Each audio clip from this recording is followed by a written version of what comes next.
अस्सलाम वालेकुम, मैं हूं इश्तियाक गोंदल। आप मेरा यूट्यूब और फेसबुक चैनल देख रहे हैं, देखने का बहुत शुक्रिया। मेरे साथ इस वक्त मौजूद है माहिर दफाई तज्जियाकार lieutenant general retired Hamza Shoaib. General साहब बहुत शुक्रिया आपका। आज जनरल साहब, इमरान खान साहब ने एक बयान देते हुए कहा कि साबिक सदर जनरल परवेज मुशर्रफ ने NRO 1 दिया था और जनरल कमर जावेद बाजवा ने करप्ट और चोर टोले को NRO 2 दिया। क्या इमरान खान के इल्जामात से आप इत्तेफाक करते हैं? बिस्मिल्लाहिर्रहमानिर्रहीम।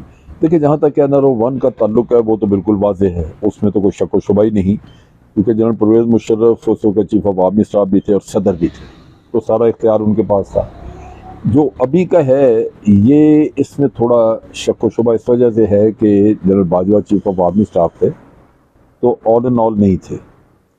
NRO जो है वो बुनियादी तौर पे मैं समझता हूँ कि जो लोग इफेक्टेड थे उन्होंने इंजीनियर किया, क्योंकि पार्लियामेंट में इन्होंने कानून पास कराया, और कानून पास करना तो इन्हीं लोगों का काम था जो उधर बैठे हुए थे। तो उसमें ये है कि अगर जनरल बाजवा अगर कोशिश करते इसको रुकवाने की तो वो रुक जाता, या अगर कल को तहकीकात हों रजीम चेंज में कोई रोल निकल आए जनरल बाजवा को, तो फिर आप उसको इल्ज़ाम दे सकते हैं कि जी रजीम चेंज हुई, ये लोग आए और उन्होंने अपना फिलहाल कोई इस तरह के शायद सामने मिले, क्योंकि आप ही कहते हैं कि एस्टेब्लिशमेंट के बगैर चेंज हाँ जी, वो रजीम चेंज का तो यही कहते हैं, मैं नहीं कहता, बल्कि ये जितने भी ये हैं पॉलिटिशियंस, इनकी रिकॉर्डिंग्स क्लिपिंग मौजूद है, खास तौर पे PMLN के शायद खान अब्बासी। रजीम चेंज तो ही ना सर, वो मैं कह रहा हूँ कि ये लोग कहते हैं कि जी रजीम चेंज जो है, यानी रजीम चेंज से पहले हमेशा ये कहते थे कि अगर नो कॉन्फिडेंस लाना है तो उसके लिए एस्टेब्लिशमेंट की मदद जरूर, एस्टेब्लिशमेंट के बगैर नहीं हो सकता।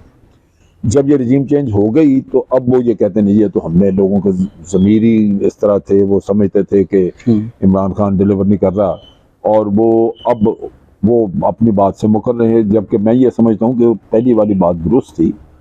ये रजीम चेंज या ये जो नो कॉन्फिडेंस वगैरह है, इसमें लाजमन इंटेलिजेंस रोल प्ले करती है, किया होगा इस दफा भी जो रजीम चेंज ऑपरेशन में। इसमें भी क्या ऐसा मुमकिन है कि इंटेलिजेंस रोल प्ले करे लेकिन उसके अंदर आर्मी चीफ की मुदाखलत ना हो और उसके अहकाम के बगैर? नहीं, वो आर्मी चीफ की मर्जी के बगैर नहीं होती है जी। तो फिर ये किरदार पाकिस्तान में जो आर्मी और इंटेलिजेंस का कंट्रोल है, ये इसकी मरकजियत सारी चीफ ऑफ आर्मी स्टाफ के गिर्द है। वो अगर चाहे तो कुछ होगा। अभी जैसे जनरल फैज हमीद के बारे में बात करते हैं कि जो उसने ये कर दिया वो कर दिया, वो उसने खुद ही थोड़ा कर दिया, बिल्कुल ठीक है। उसको ओवरसी कर रहा था जनरल बाजवा, और जो चीफ ऑफ आर्मी स्टाफ ने उसको बताया होगा उसके मुताबिक। नहीं, आप ये कह रहे हैं कि अगर जनरल फैज हमीद जो हैं, जो साबिक DG ISI रहे, अगर वो पाकिस्तान तहरीक इंसाफ को सपोर्ट कर रहे थे, उनकी हमायत कर रहे थे, उनको प्रमोट कर रहे थे, तो इसका भी जनरल बाजवा ने कहा होगा? हाँ, बिल्कुल, उसके बगैर नहीं हो सकता, उसके बगैर वो खुद ब खुद नहीं कर सकते।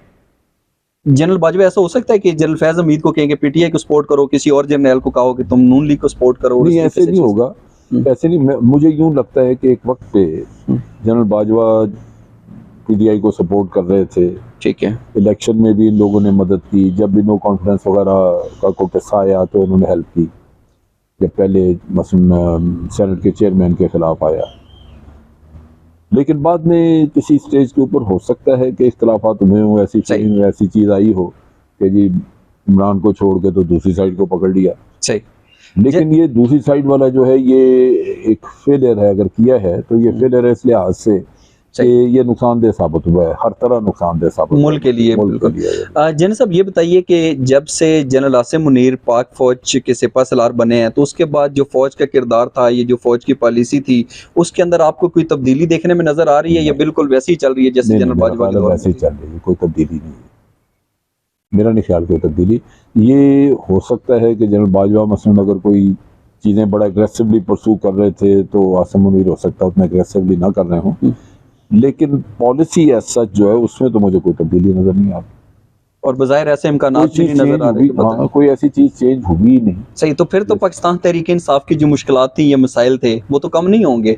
नहीं, मुश्किलात अगर उनकी एस्टेब्लिशमेंट की वजह से कोई है तो वो तो वहीं रहेगी। बाकी तो पॉलिटिशियंस है ना, देखो ना, अभी मसलन इलेक्शन कराना है, उसमें जो पॉलिटिशियंस हैं इस वक्त वो मुसर हैं, जो मतलब PDM के लोग हैं, वो 13 पार्टियां, उन्होंने अपना इत्तेहाद चलाना, वो ये नहीं कर सकते कि तुम्हें मुझे किसी को खुश करना, और उन सब का मुफाद इसी में है कि इलेक्शन अभी ना हो।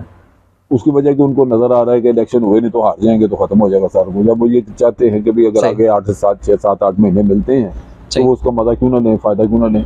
फिर ये है कि उन्होंने अपने केसेस खत्म कराने हैं, कहीं नवाज शरीफ का रहता है मामला, नवाज शरीफ को उन्होंने धोना है, साफ करना है, फिर वापस लाना है, उसको इंस्टॉल करना है, ये बहुत सारी चीज़ें उनकी ऐसी हैं। अभी यदि इमरान वापस आएगा, जो इसका मतलब जितने डाकू चोर बाहर बैठे हुए हैं उन सबको इन्होंने ठीक ठाक करके वापस तो लाना लोग है। कहते हैं कि जो बाहर से सारे इश्तिहारी मफरूर वापस आ रहे हैं, ये भी एस्टेब्लिशमेंट के तावन मदद सरपरस्ती नहीं, के बगैर तावन नहीं आ मदद नहीं, ये सकते। तो देखो ना, ये तो उन्होंने कानून पास कर लिया है, ठीक, अभी तो कोई के साथ है ही नहीं। उसके अंदर एस्टेब्लिशमेंट का और कोई नहीं, किरदार जब नहीं। कानून तो पार्लियामेंट ने पास किया सही। ना। ये सुप्रीम कोर्ट में भी जब चैलेंज हुआ इमरान खान ने किया, तो सुप्रीम कोर्ट जो है वो उन्होंने ये कहा कि जी जिन लोगों ने कानून पास किया है वही इसके मुस्तफीद होने वाले हाँ, लोग, बेनिफिशियरी हैं। बेनिफिशियरी तो वही हैं। सही। लिहाजा उन्होंने अपने तौर पे किया, उन्होंने कहा सही। कि बदनीयती इसमें शामिल है। खराबी किसमें है इसमें, जो एक आया इस केस में अर्जेंसी थी कि बड़ा जल्दी इसका फैसला हो।